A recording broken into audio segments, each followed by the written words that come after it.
দর্শক, আপনারা দেখতে পাচ্ছেন এই টমেটো গাছটি কিন্তু হেলে পড়েছে আপনার খুঁটির অভাবে। তো এই গাছটি সহ পাশের এই গাছটি আমি আজকে মাচা দিয়ে দিব। তো চলেন কাজ শুরু করা যাক। খুঁটি কেটে নিয়ে আসছে, এখন এগুলো টুকরো টুকরো করতে হবে।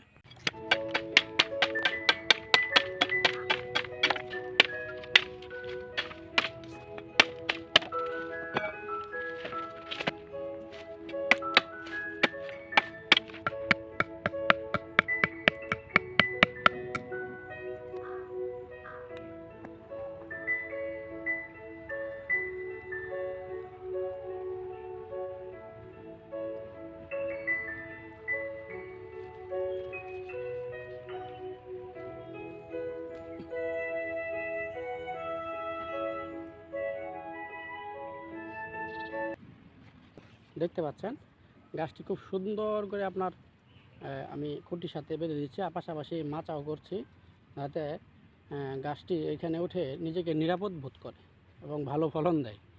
তো গাছের অবশ্যই পরিচর্যা করতে হবে, যেমন পরিচর্যা তেমন ফলন। দর্শক, মাচা মোটামুটি কমপ্লিট হয়েছে। যেহেতু ইতিমধ্যে গাছটিতে ফলন আসতে শুরু করেছে, তো মাচা দেওয়াটা জরুরি ছিল। আমি মাচা দিয়ে দিলাম, আপনারা দেখতে পাচ্ছেন। তো এখন গাছটি কিন্তু সোজা হয়ে দাঁড়িয়ে রয়েছে। দর্শক, আমার একটু সহযোগিতায় গাছটি দেখেন পুনরায় কিন্তু কোমর সোজা করে দাঁড়িয়ে রয়েছে এবং আশা করি ভালো ফলনও দিবে সে। আমাদের সমাজেও এরকম অনেক মানুষ রয়েছে যারা একটু সহযোগিতার আশায় ভালো জায়গায় যেতে পারছে না, বা সুযোগ সুবিধার অভাবে তারা নিজেকে দাঁড় করাতে পারছে না। আমরা আমাদের জায়গা থেকে যদি তাদেরকে একটু সহযোগিতা করি, তারা কিন্তু ঠিক এরকম গাছের মতোই আবারও সোজা হয়ে দাঁড়াবে এবং সমাজ ও দেশের জন্য মঙ্গলময় কাজ বয়ে আনবে, সে আশা ব্যক্ত করছি। আসসালামু আলাইকুম, সবাই ভালো থাকবেন।